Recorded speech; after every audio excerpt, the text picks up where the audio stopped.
Welcome to the latest episode of The Good, The Bad, and The Ugly, brought to you by the 5 Reasons Sports Network. I'm your host, Jonathan, aka 3 Piece Combo, and today we're going to get into the game last night between us and the Golden State Warriors. Before we do that, like I said last time, I want you guys to comment what your good, your bad, and your ugly for every game is, and I'm going to post you guys up, and I'll have you guys on the screen right now. So let's get into the Clippers game before we get into the Warriors game. Getting into Janusz16's comment. I know you're on the post-game streams a lot. I appreciate you coming out. The bad and the ugly. Too much fast three-point shootings. I agree with you. We're taking too many low-quality shots too soon in the shot clock, and we're giving bad shots to pretty much any player that's out there. That's why players like Malik Monk or Kent Bazemore are having these big games. Big D said trash or trash defensively. I mean, that's absolutely true. Daniel Aaron Villarreal de Villa, the chapter of the ugly, the ugly, and the ugly. Pretty much that's what these games have been lately, is just all ugliness. The good, what you said, Bam played ugly, Bam played good, Jimmy played good, Hero played well. I agree with you there in that Clippers game. We're definitely losing too much, and you know, it's not good that we're losing to a Paul George-less and a Kawhi-less team. S. Reyes says the good, the bad, and the ugly. Bam. Absolutely right. He's always doing good, but you always want him to do more. G-Man13 said, what bigs are out there? That's not total crap on defense. It's hard to say during the middle of the season right now as far as who we can go ahead and get as far as a big, but maybe like somebody like a Thad Young or a Rudy Gay, but those aren't really true bigs. They're more fours like you put like next to Bam. But thank you guys for commenting for the last video for the good, the bad, the ugly. Like I said, I want you guys to leave your thoughts down below. Sometimes you guys will see something that I don't see. So let's go ahead and get into the good, the bad, the ugly for the Warriors game, and I'll hope you guys see you guys in the comments. So getting into some of the good of last night's awful game. Although it was awful, we were leading with about 6 minutes to go. I think we were at 14. So we were playing a pretty good game overall. Trying to limit Steph Curry as much as he can until he came back and ended us. But the first thing that I want to talk about that was good in last night's game was the 56 points in the paint that we had. This is 2 games in a row that we've had over 50 points in the paint. Last game we had 70 versus the Clippers, and this game we had 56. We're still 28th in the league as far as scoring in the paint, but it's good that we're starting to get this trajectory up as far as getting more easy looks for our players, maybe when we're having such a hard time scoring.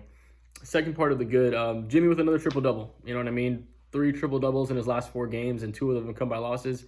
But Jimmy's doing what Jimmy has to do, you know, and sometimes you won't have the scoring load like he will the night before when he has a 30-point triple-double, but he'll still contribute to the game in other ways and still find a way to deliver.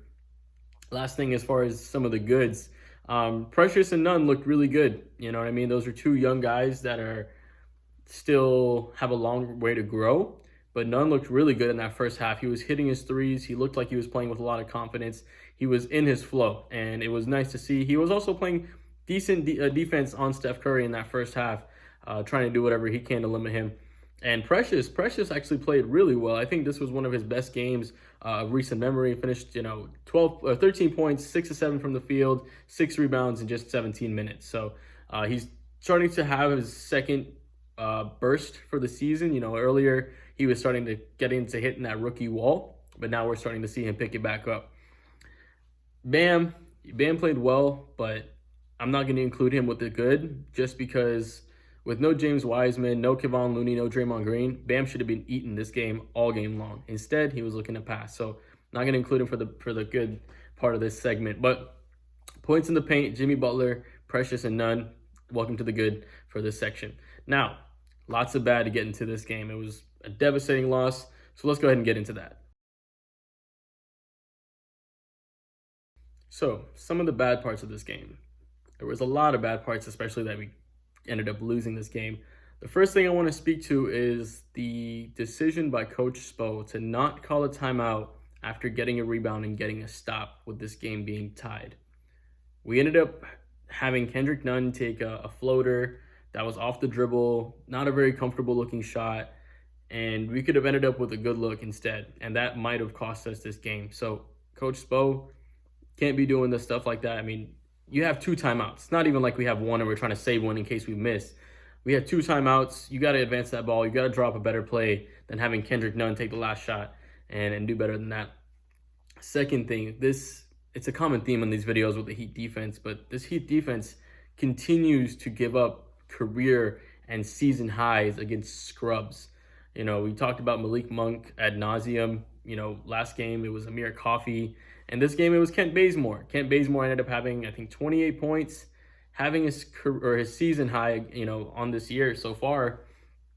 And he's not somebody that normally comes out and scores like that for you. He's not Klay Thompson. He's not supposed to be the number 2 to Steph Curry, but that's what he was last night.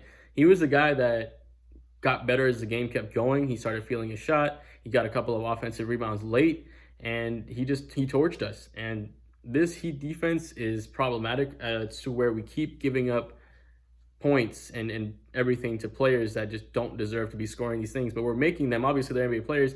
They're going to make these shots if we give them to them. And that's what the Heat defense is doing, is giving shots to open players over and over again. It's become repetitive. It's become predictable. And that's why opposing teams' offenses are just destroying us. Last part of the bad before we get into the ugly. Kelly Olynyk, what were you doing this game? We know that he's inconsistent.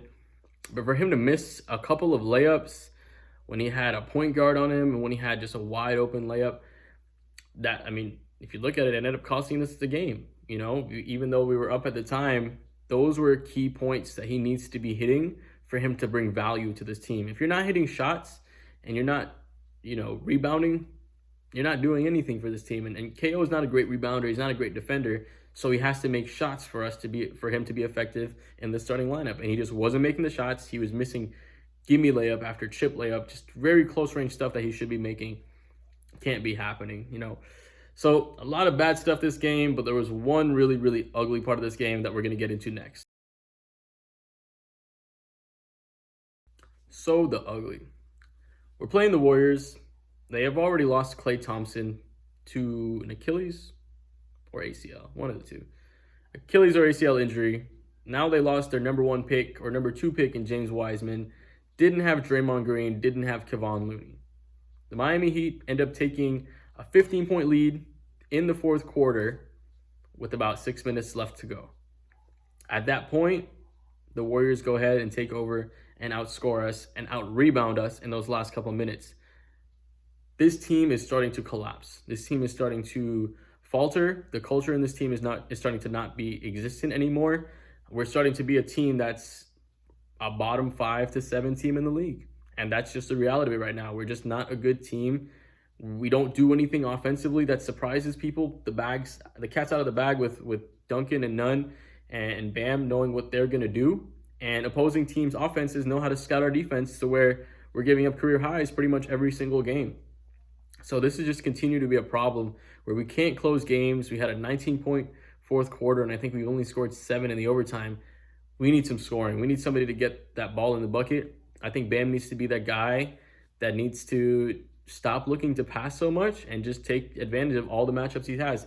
How many times have we seen him with either a speed or a size advantage and him just turn his back to the basket, go for a dribble handoff? So, I mean, we can't be doing things like that and expecting us to get a win moving forward and blowing a 15-point lead to a Warriors team where Steph Curry was shooting like 1 for 20 before he made a last couple ones. That just can't be happening. It just can't be happening.